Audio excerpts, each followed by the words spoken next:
Welcome to Live Your Best Midlife. I'm your host, Jill Lewis. Join me for inspiring pep talks and expert interviews as we explore staying active, feeling great, and embracing midlife adventures. Whether you're an empty nester, a pickleball enthusiast, or just ready to rediscover your vibrant self, this podcast is for you. Let's make our mid-years our best years. Now, on to the show.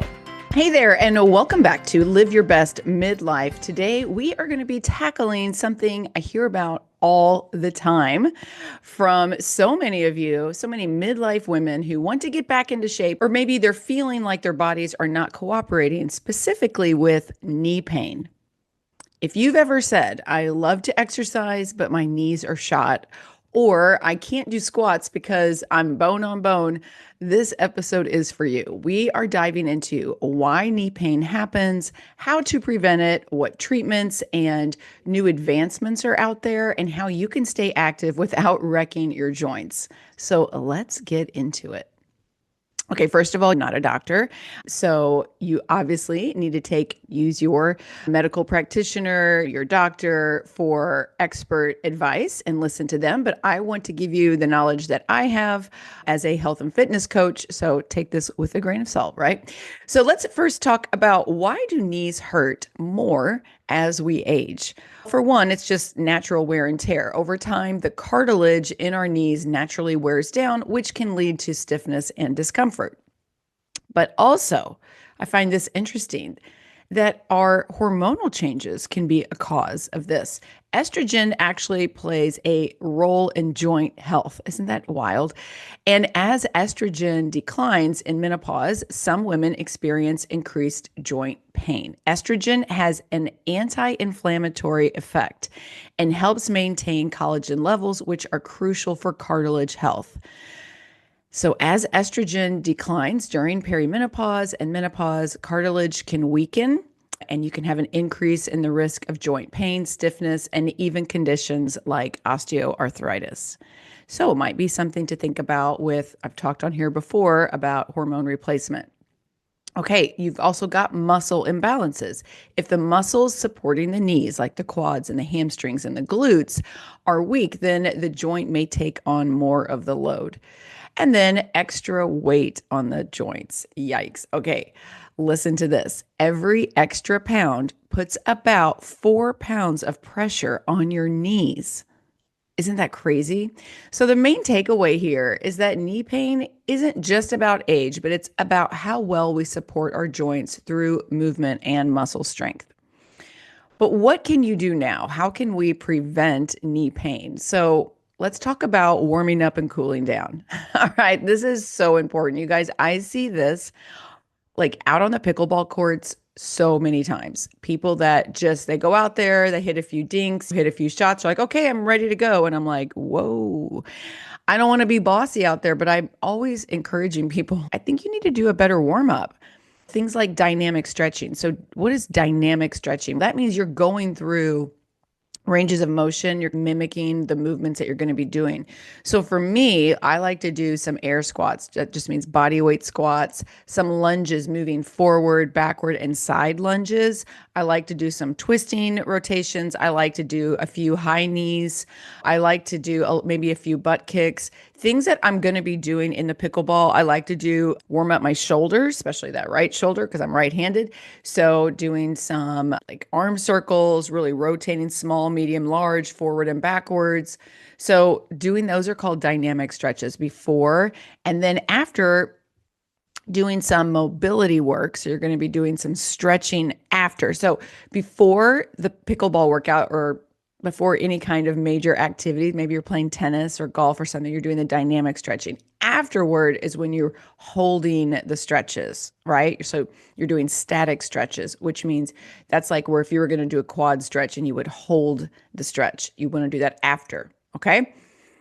You also want to do some strength training. So stronger muscles are going to mean less stress on the knee joint. You want to be focusing on those big muscles, the quads, the hamstrings, and the glutes. I think those are most important. Sure, calves, go for it. Like you want to be doing leg press machine. You could do wall sits. These are instead of doing like squats and lunges, if you have knee pain, you could do bridge work where you're laying on your back, your feet on the floor, your butt's in the air, squeezing your glutes that way. You can do deadlifts. You could do more of a straighter leg deadlift. You could do calf raises. So there's a lot of exercises you can do, even with knee pain, that are going to strengthen those muscles around the knees. And let's talk about shoes because they absolutely matter. When it comes to footwear, choosing that right shoe really does make a difference in the knee health and overall joint support. So you've got some options here. You've got the minimalist shoes. Now, I have to tell you, I just can't get past the look of these shoes. I have a hard time seeing the toes, but there's a ton of research about why these shoes are really good for you so that your toes can spread out and they can articulate more. But these would be brands like Peluva. I think that's a really good one. I think it's called Vivo Barefoot, VIVO Barefoot. These promote natural foot movement and strengthen foot muscles, which can improve alignment and reduce knee strain. However, they require an adjustment period. So if you're somebody that goes on long walks and things, you'll want to break these in slowly. Maybe start with a 10-minute walk with your minimalist shoe. And then those with existing knee pain or instability, you may need more support initially. So you want to start slow, but there's a lot of research coming out about minimalist shoes. They're supposed to be very good for you. Now, you've also got the cushioned and supportive shoes like the Hokas, the Brooks, the Asics, and these provide extra shock absorption, reducing impact on the knees, which could be beneficial for those with arthritis or chronic knee pain. Hoka shoes in particular are known for their really thick cushioned insole that helps distribute pressure evenly.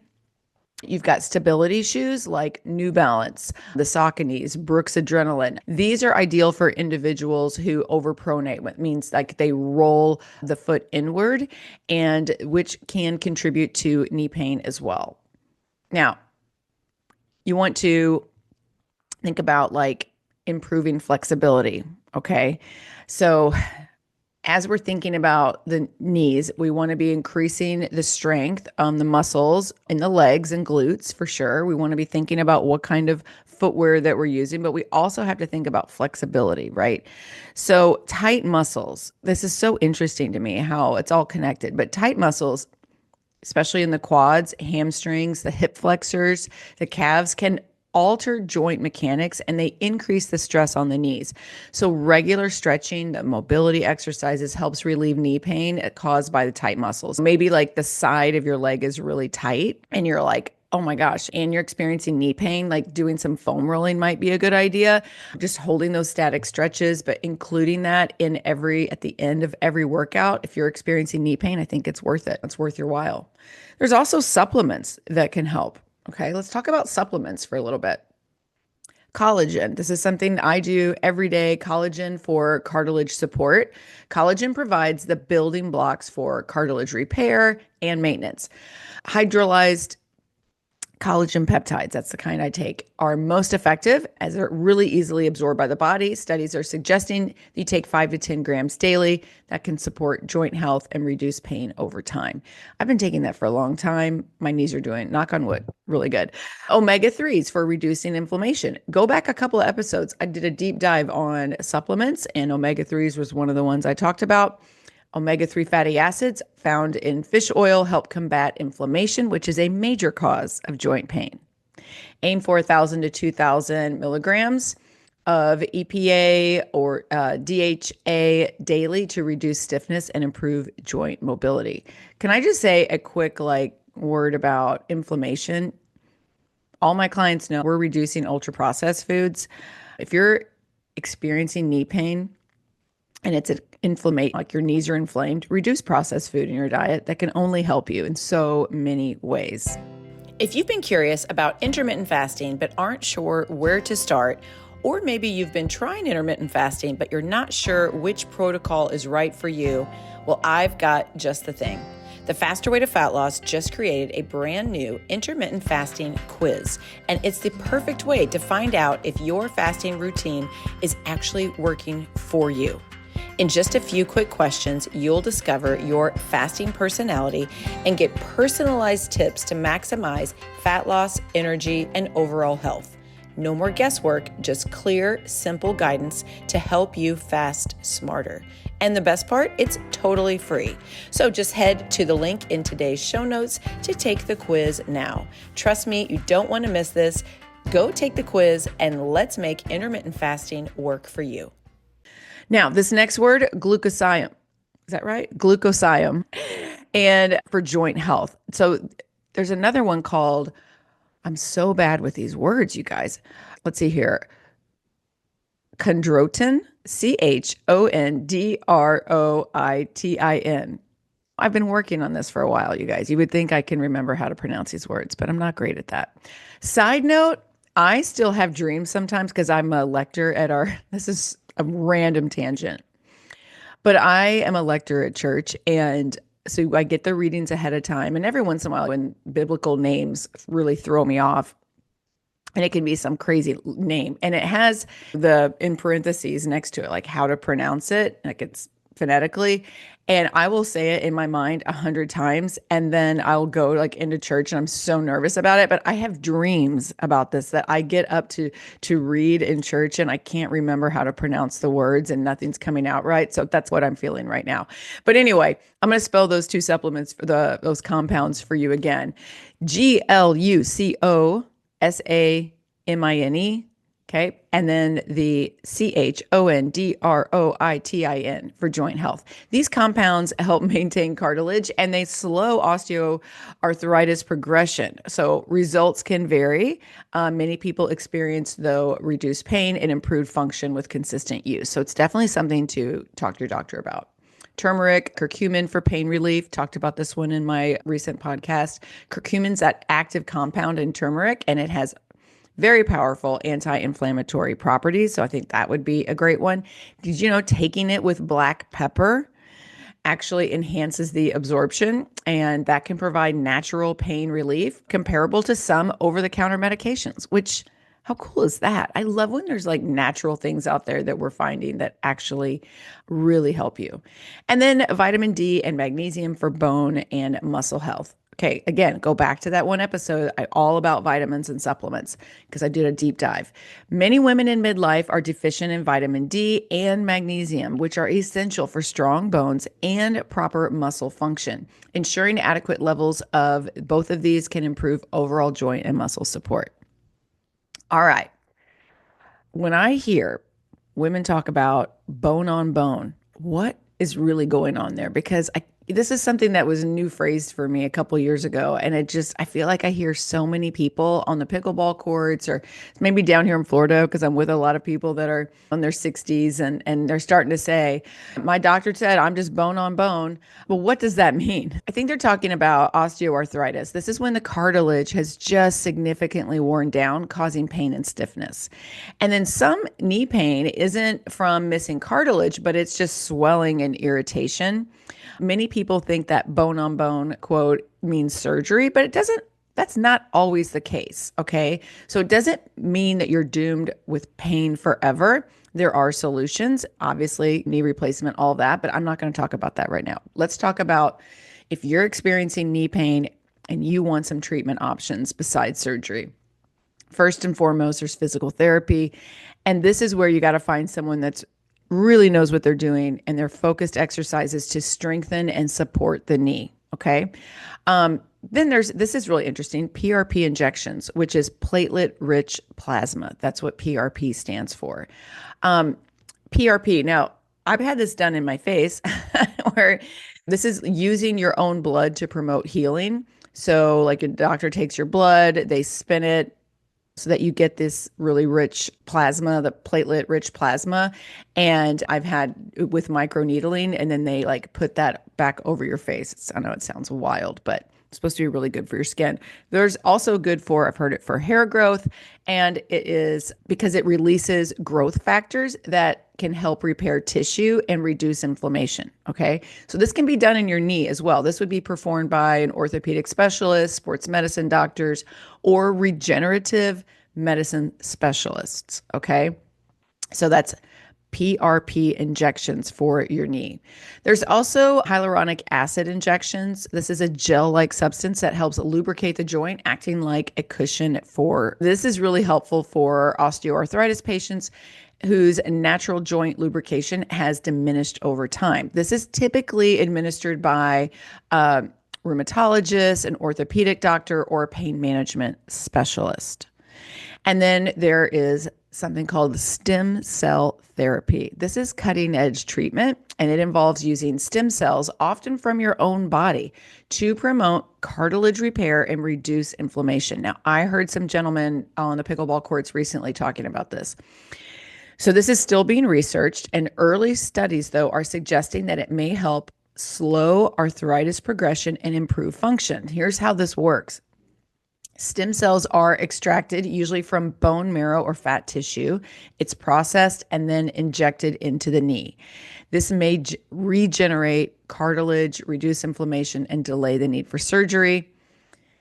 So the people that I was eavesdropping on the conversation, actually went to Mexico to do this because the FDA at this time limits stem cell treatments in the US. So some people will seek care in Mexico, Panama, Costa Rica, where there's broader treatments available. Research clinics carefully. You have to do your research on this.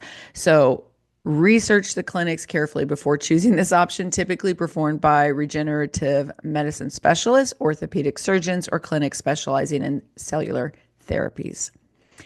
And then, of course, the good old, I'm sure if you're on the pickleball courts, you've seen it, the bracing and the taping. But that does provide extra support for movement. There was a gentleman that had on like these leggings. I think he said they were like $200 to $300 leggings that had these cables in them. And it's supposed to be just amazing joint support for his knees. But they were full on leggings. And I need to find out more information from him about that. But he said he was like, oh, I just couldn't even play this sport without it. So there's a lot of options out there before surgery becomes necessary. Let's talk about how to stay active with knee pain. You don't have to stop moving. My good coaching buddy, Renee Carls, always says motion is lotion. And my goodness, she is right. I think one of the worst things you can do is stop moving. You can do low impact workouts such as swimming, or water aerobics. Cycling is great for knee mobility. Strength training. Yes, you can still do strength training even with knee pain. Okay. There's a lot more exercises than just squats and lunges. However, when you think about it, sitting down on a toilet and standing up, you're basically doing a squat, right? You can still play sports that you like. You just have to be mindful. I do think if you're experiencing a lot of knee pain, it's really hard. If you're a very competitive person, I get that, like going out to the pickleball courts or tennis or something, it's hard to just lay off some shots, right? But there's still things that you can do, and it is going to take you being creative and finding, like, where can you find joy in movement? Modify the movements. Instead of doing deep squats, you're going to reduce your range of motion, or you could try doing wall sits. Instead of doing lunges, try a step up. Reduce the jumping. Like in my Faster Way program, we have high intensity interval trainings every Monday and Tuesday, but we always have a trainer showing you the low impact modification so that you can personalize the workouts for you. So if you're not a jumper, you don't have to be. So reduce your jumping and opt for controlled strength movements. Movement is medicine. The right modifications are going to allow you to keep going. All right. Okay, friends, if knee pain has been keeping you from moving, I hope this episode gave you some hope and tools to work with. Remember, motion is lotion, okay? Knee pain is common, but not inevitable. Strength training and proper warm-ups can protect your knees. If you're struggling, there are treatments beyond like just dealing with it and giving up. And if you want to try strength training workouts that have a knee-friendly version and mobility tips, head to today's show notes and you can get free Faster Way workouts. I'm going to give you 3 of them. These are strength workouts because I want to show you that you can do strength training even with knee pain. Okay. So you can click on the link in today's show notes to get that. But you could also send me a message on Instagram. If you have knee pain, tell me what's working. Tell me what's not working for you. I love hearing from you all. So let me know. And thank you so much for tuning into this pep talk of Live Your Best Midlife. Don't forget to subscribe, leave a review, and share this episode with a friend who needs it. I will see you next time. Hey, and don't forget, check out my brand new refresh on my website, which is www.jilllewisliving.com. See you next time. Bye-bye. Thank you so much for tuning in to Live Your Best Midlife. If you enjoyed today's episode, please hit that follow button. And if you want to help more people discover my podcast, I'd be so grateful if you could take a moment to leave a rating and a review. Your feedback not only brightens my day, but it helps others to find my show. And if you're craving some more behind the scenes action, follow me on TikTok at Jill Lewis Living or on Instagram at Jill B. Lewis.